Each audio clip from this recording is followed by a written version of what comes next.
Innal hamdalillah nahmaduhu wa nasta'inuhu wa nastaghfiruhu wa na'udzu billahi min shururi anfusina wa min sayyiati a'malina may yahdihillahu fala mudhillalah wa may yudlil fala hadiyalah. Asyhadu an la ilaha illallah wahdahu la syarikalah wa asyhadu anna Muhammadan abduhu wa rasuluh. Allahumma salli ala Muhammad wa ala ali Muhammad kama sallaita ala Ibrahim wa ala ali Ibrahim wa barik ala Muhammad wa ala ali Muhammad kama barakta ala Ibrahim wa ala ali Ibrahim fil alamina innaka Hamidum Majid. Amma ba'du. Ya ayyuhalladzina amanu ittaqullaha haqqa tuqatih wa la tamutunna illa wa antum muslimun. Ya ayuhan nas ittaqu rabbakumul ladzi khalaqakum min nafsin wahidah wa khalaqa minha zawjaha wa bassa minhuma rijalan katsiran wa nisaa wattaqullaha allazi tasaaluna bihi wal arham innallaha kana 'alaikum raqiba. Ya ayyuhalladzina amanu ittaqullaha wa qulu qawlan sadida yuslih lakum a'malakum wa yaghfir lakum dzunubakum wa may yuti'illaha wa rasulahu faqad faza fawzan 'azima. Wa qala Allah ta'ala fi hadzal Qur'anil Karim, a'udzu billahi minasy syaithanir rajim. Bismillahirrahmanirrahim. Wa ma 'alal ladzina yattaquna min hisabihim min syai' walakin zikra la'allahum yattaqun. Shadaqallahul azim.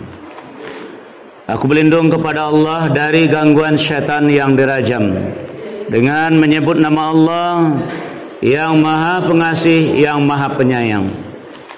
Wa ma 'alal ladzina yattaquna min hisabihim min syai'. Orang-orang yang bertakwa tidak ada tanggung jawab mereka sedikit pun terhadap dosa-dosa mereka. Walakin zikra la'allahum yattaqun. Akan tetapi mereka bertanggung jawab zikra untuk mengingatkan, la'allahum yattaqun, supaya mereka menjadi orang-orang yang bertakwa. Surat Al-An'am, surat yang ke-6 ayat 69. Maha benar Allah dengan firman-Nya. Kaum muslimin hadirin, jamaah Jumat yang dimuliakan oleh Allah. Pertama dan utama sekali kita panjatkan puji dan syukur kehadirat Allah Subhanahu wa taala atas segala limpahan rahmat, hidayah, taufik dan inayahnya kepada kita semua. Selanjutnya salawat dan salam kita mohonkan kepada Allah, semoga selalu tercurah kepada hamba Nabi dan Rasulnya, yakni Nabi Muhammad sallallahu alaihi wasallam. Kaum muslimin hadirin, jamaah Jumat yang dimuliakan oleh Allah, sebagaimana yang sama-sama telah kita ketahui bahwa setiap hari Jumat ini, di hari yang mulia ini, setiap khatib akan selalu mewasiatkan kepada kita, ittaqullaha haqqa tuqatih. Bertakwalah kepada Allah dengan sebenar-benar bertakwa kepadanya. Nabi kita Nabi Muhammad sallallahu alaihi wasallam juga bersabda kepada kita, ittaqillah haitsuma kunta. Bertakwalah kepada Allah di mana saja kita berada. Kaum muslimin hadirin, jamaah Jumat yang dimuliakan oleh Allah, kalau kita berhasil menjadi orang-orang yang bertakwa sebagaimana yang difirmankan oleh Allah di dalam surat Ali Imran, surat yang ketiga ayat 133 yang berbunyi, Bismillahirrahmanirrahim, wasari'u ila maghfiratin min rabbikum wa jannatin arduhas samawati wal ard uiddat lil muttaqin. Bersegeralah kamu kepada ampunan dari Tuhanmu dan kepada surga yang luasnya seluas langit dan bumi. Uiddat lil muttaqin, disediakan untuk orang-orang yang bertakwa. Nah, kalau kita berhasil menjadi orang-orang yang bertakwa, insyaallah dosa-dosa kita, masa lalu kita, kesalahan-kesalahan kita akan diampuni oleh Allah, dan kita akan dimasukkan nanti oleh Allah ke dalam surganya. Ya ayyuhallazina amanu in tattaqullah yaj'al lakum furqana wa yukaffir ankum sayyi'atikum wa yaghfir lakum wallahu dzul fadlil azim. Wahai orang-orang yang beriman, jika kalian berhasil mencapai takwa atau bertakwa kepada Allah, niscaya Allah akan memberikan kepada kita furqan dan menghapuskan segala kesalahan-kesalahan masa lalu kita dan mengampuni dosa-dosa kita. Masih banyak lagi yang akan Allah berikan kepada kita. Wallahu dzul fadlil azim, karena Allah itu memiliki karunia yang sangat besar sekali. Maka dari itu, kalau kita sudah berhasil mencapai yang namanya takwa, kita tidak akan lagi bertanggung jawab dengan dosa-dosa yang dilakukan oleh manusia-manusia yang ada di muka bumi ini. Namun dalam ayat tadi Allah ingatkan, walakin zikra la'allahum yattaqun. Tapi kata Allah, kita tetap berkewajiban mengingatkan mereka agar mereka menjadi orang yang bertakwa. Artinya supaya mereka yang bergelimang dengan dosa itu, dosanya diampuni oleh Allah, dan nanti kalau dia mati, kalau dia meninggal juga akan masuk ke dalam surganya Allah. Jadi tugas kita adalah bukan mempertanggungjawabkan dosa orang lain, tidak, tapi adalah tanggung jawab kita adalah mengingatkan mereka agar mereka menjadi orang-orang yang bertakwa. Makanya siapapun yang berdiri di sini tidak akan bosan-bosan mengatakan firman Allah, ya ayyuhallazina amanu ittaqullaha haqqa tuqatih.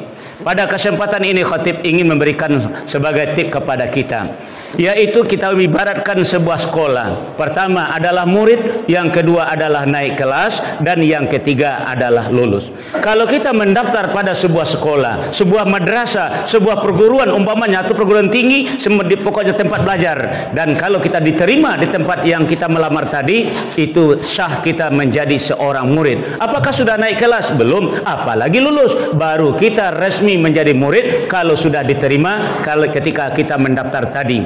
Dan kemudian kalau ingin kita naik kelas, bagaimana? Ikuti pelajaran yang diberikannya pada kita, ikuti mata pelajaran yang disuguhkannya kepada kita. Nanti setelah itu dia akan memberikan ujian kepada kita, dan kalau kita lulus diuji dengan apa yang diujikannya kepada kita, baru kita naik kelas. Apakah sudah lulus? Belum. Kalau kita ingin lulus, caranya adalah selesaikan semua kurikulum yang ada di sekolah tersebut. Apapun yang dia sajikan harus dituntaskan. Apakah mata pelajaran wajib, mata pelajaran sunat, semuanya dituntaskan. Kalau berhasil kita menyelesaikannya, baru kita lulus. Seperti perguruan tinggi, disuruh kita ke KN dulu, disuruh kita membuat skripsi dulu, suruh ujian akhir dulu. Kalau selesai semuanya, baru kita lulus, berhak menyandang gelar sebagai seorang sarjana dengan sertifikatnya atau dengan ijazahnya. Begitu juga dengan Islam. Kalau kita ingin menjadi orang bertakwa, tiga juga konsep khatib berikan kepada kita. Yang pertama adalah muslim, dan yang kedua adalah mukmin, dan yang ketiga adalah muttaqin. Kalau kita sudah mengucapkan dua kalimat syahadat, asyhadu alla ilaha illallah wa asyhadu anna muhammadar rasulullah, apapun bangsa kita, dari manapun kita, bagaimana status sosial kita, apabila sudah mengucapkan dua kata-kata tadi, dua kalimat syahadat tadi, kita sudah resmi menjadi sebagai seorang muslim. Apakah sudah mukmin? Belum, apalagi menjadi orang yang bertakwa. Lalu bagaimana supaya kita menjadi orang yang beriman atau orang yang mukmin? Allah perintahkan kepada kita menjalankan syariat agamanya, menjalankan apa yang disuruhnya pada kita. Misal melaksanakan sholat, puasa, zakat, haji, dan segala macam. Nanti Allah akan uji kita, apa benar kita adalah bisa lolos menghadapi ujian yang diberikan oleh Allah. Allah tidak akan membiarkan kita mengatakan amanna, kami telah beriman, wahum la yuftanun, sebelum Allah akan menguji kita. Maka diuji dulu kita. Kalau lulus, baru kita akan menjadi seorang mukmin, dan Allah akan panggil kita, ya ayyuhallazina amanu, wahai orang-orang yang beriman. Makanya ketika orang Arab Badui, orang Arab kampung, orang Arab dusun mendatangi Rasulullah lalu mengatakan amanna, qalatil a'rabu amanna, apa kata Allah? Qul, katakan pada mereka Muhammad, lam tu'minu, kamu belum beriman, walakin qulu aslamna, tetapi kamu boleh berkata kami telah Islam. Kenapa tidak boleh mengatakan amanna walamma yadkhulul imanu fi qulubikum? Karena iman itu belum masuk ke dalam hati kamu. Jadi tanda-tanda iman masuk ke dalam hati sudah dalam surat Anfal sudah Allah jelaskan ayat yang kedua umpamanya. Bismillahirrahmanirrahim. Innamal mu'minuna allazina idza dzukirallahu wajilat qulubuhum wa idza tuliyat alaihim ayatuhu zadatuhum imana wa ala rabbihim yatawakkalun. Orang yang sudah diakui oleh Allah sebagai orang beriman adalah yang pertama, idza dzukirallahu wajilat qulubuhum. Apabila disebut nama Allah, apabila dikumandangkan azan, ada pengaruhnya ke dalam kolbunya. Itu iman yang masuk ke dalam hati, yang sudah lolos menghadapi ujian-ujian Allah tadi. Jadi apapun pekerjaannya, apapun usahanya, apapun yang dilakukan, apabila azan sudah berkumandang, dia sudah mulai ada connect dengan azan tadi. Itu yang pertama yang disebut iman yang sudah masuk ke dalam hati. Makanya kalau dia panggil sami'na wa ata'na, itu jawaban orang yang beriman. Apabila dipanggil hayya 'ala shalah, dia datangi panggilan hayya salat. Maka Rasulullah mengatakan, apabila azan berkumandang lalu ada yang memenuhi seruan azan tadi, saksikan oleh kalian, kata Nabi, di dalam dadanya ada iman. Artinya iman sudah masuk ke dalam. Dan yang kedua adalah wa iza tuliyat alaihim ayatuhu zadatuhum imana. Tanda-tanda iman sudah masuk ke dalam hati adalah orang yang cinta dengan pengajian, orang yang suka dengan majelis taklim. Kenapa? Imannya butuh diberi makan. Wa iza tuliyat alaihim ayatuhu zadatuhum imana. Tapi banyak juga orang yang mendatangi panggilan azan, tapi di saat ustaz atau mubaligh akan memberikan pengajian, dia pulang, dia seakan-akan tidak suka dengan pengajian. Ini imannya perlu juga dipertanyakan. Mungkin saja dia datang tadi bukan karena imannya, tapi karena tidak ada lagi kesibukan yang lain, bukan karena iman. Kalau iman, insya Allah dia akan bertahan untuk mendengarkan apa ayat-ayat, apa firman Allah yang akan disampaikan oleh para mubaligh, para ustaz. Insya Allah mudah-mudahan. Itu kata Allah dalam Al-Quran, wa iza tuliyat alaihim ayatuhu zadatuhum imana. Dan yang ketiga adalah wa ala rabbihim yatawakkalun. Tanda iman sudah masuk ke dalam hati dia, orangnya tidak ngotot lagi. Dia akan tetap menjalankan apa yang dia yakini dalam agamanya, namun hasilnya dia tidak mau menentukan hasilnya, karena itu adalah masalah iman, rukun iman yang keenam, yaitu kadar baik dan kadar buruk. Jadi apa yang ditentukan oleh Allah dia terima. Makanya kuncinya wa ala rabbihim yatawakkalun. Kita silakan berusaha, kita silakan berikhtiar, namun kita serahkan bagaimana keputusan dari Allah. Itulah tanda-tanda iman yang sudah masuk ke dalam hati. Makanya orang banyak sekarang pada hari ini apa yang diusahakan, kalau tidak berhasil dia menjadi orang yang stres. Nah, kaum muslimin hadirin jamaah Jumat yang dimuliakan oleh Allah. Nah, kalau kita sudah lulus menghadapi ujian yang diberikan oleh Allah, baru kita dipanggil oleh Allah, ya ayyuhalladzina amanu. Artinya Allah sudah mengakui kita orang beriman. Namun kita belum lulus menjadi orang yang bertakwa. Kalau kita ingin lulus menjadi orang-orang yang bertakwa, karena itu tingkatan yang tertinggi dalam Islam, sehingga orang itu adalah dimuliakan oleh Allah. Inna akramakum indallahi atqakum. Maka itu selesaikan seluruh kurikulum yang disajikan oleh Allah kepada kita, sebagaimana seruannya kepada kita, ya ayyuhallazina amanu dakhulu fis-silmi kafah wa la tattabi'u khutuwati syaitan innahu lakum aduwwum mubin. Surat Al-Baqarah ayat 208. Jadi kafah, semuanya, seluruhnya harus kita selesaikan apa yang disajikan oleh Allah kepada kita. Jangan sampai menyimpang sedikit pun. Kalau menyimpang itu adalah jalan setan, itu adalah langkah-langkah setan. Makanya udkhulu fis-silmi kafah. Apa yang dikatakan kafah? Dalam surat Al-Baqarah, surat yang kedua, ayat yang kedua, Allah jelaskan, zalikal kitab la raiba fi hudal lil muttaqin. Bukan zalikal surat, apalagi zalikal ayat, tapi adalah zalikal kitab. Kalau kita ingin lulus menjadi orang bertakwa, terima Al-Quran ini sejak dari surat Al-Fatihah sampai surat An-Nas. Kalau kita cari-cari ayat mana yang kita suka, dan lalu kita cari surat-surat mana yang kita inginkan sesuai menurut keinginan kita, hawa nafsu kita, pikiran kita, jangan mimpi akan menjadi orang bertakwa. Kita akan melahirkan kelompok-kelompok, aliran-aliran, atau dalam Islam disebut dengan firqah-firqah. Itulah kalau kita mencari-cari, tidak menerima Al-Quran secara utuh, tidak menerima Al-Quran secara kafah, maka itulah banyak di Indonesia ini, di negara kita ini, kelompok-kelompok. Kenapa? Dia tidak menerima Islam secara kafah, dia hanya mencari ayat-ayat dalil-dalil yang sesuai menurut keinginannya, yang sesuai menurut hawa nafsunya. Tapi kalau ingin jadi orang bertakwa, iakan semuanya, insya Allah kita akan menjadi orang bertakwa. Wah, sebanyak ini yang akan kita amalkan.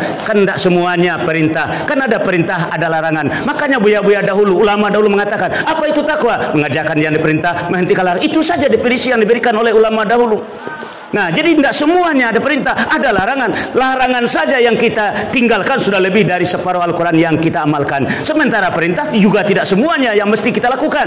Ada rukhsahnya. La yukallifullahu nafsan illa wus'aha. Kalau tidak mampu ya sudah. Yang parahnya adalah perintah tidak kita jalankan, namun yang dilarang itu yang hobi kita melaksanakannya. Bagaimana kita mungkin akan lulus menjadi orang-orang yang bertakwa? Kerjaan kita sehari-hari banyak bertentangan dengan kurikulum, banyak bertentangan dengan selabus, bukan mengikuti apa yang disuruh, tapi malah mengerjakan apa yang dilarang. Na'udzubillah summa na'udzubillah. Padahal kalau kita tinggalkan semua yang dilarang, sudah lebih dari separuh Al-Quran yang kita amalkan. Tinggal lagi mana yang mampu kita lakukan. Yang tidak mampu Allah tidak paksakan. La yukallifullahu nafsan illa usaha. Sebagai contoh, ini ke dalam kurikulum, dalam silabus berbunyi warka'u ma'arrakin, rukuklah kamu bersama orang-orang yang rukuk. Artinya adalah berjamaah. Ini kurikulum, ini silabus dalam Al-Quran. Warka'u ma'arrakin, rukuklah kamu bersama-sama dengan orang yang rukuk. Artinya berjamaah. Kalau berjamaah ada imam, ada makmum. Kalau kita tidak sanggup jadi imam, jadi makmum. Ini jadi makmum juga tidak. Bagaimana mungkin akan lulus? Padahal tidak ada halangan bagi kita. Kalau ada halangan, Allah maafkan kita. Hujan hari umpamanya,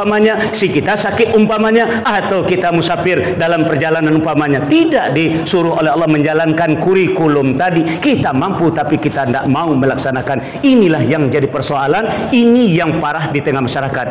Padahal kita mampu untuk bertaubat kepada Allah, minta ampun pada Allah. Kita tidak mau minta ampun. Kita mau bisa bangun malam untuk salat malam, tapi kita tidak mau. Hobinya main domino, hobinya main HP dan segala macam. Padahal kita mampu, cuma tidak kita laksanakan. Kita mampu melaksanakan menghafal Al-Quran umpamanya, tapi kita tidak mau. Tapi menghafal rumus-rumus ini, apa yang diberikan petunjuk dalam HP, dalam komputer, kita mampu melakukan. Tapi dalam agama tidak. Jadi sinilah kelemahan kita. Kenapa? Karena kita terikat dengan hukum yang mengatakan, itu kan sunat, itu kan wajib. Padahal di sekolah juga demikian. Ada 4 mata pelajaran yang diwajibkan: matematika, fisika, kimia, dan bahasa. Yang lain namanya kurikuler. Tapi kalau tidak dikerjakan, jangan mimpi kita akan bisa ikut ujian akhir, tidak akan bisa lulus dari sekolah tadi.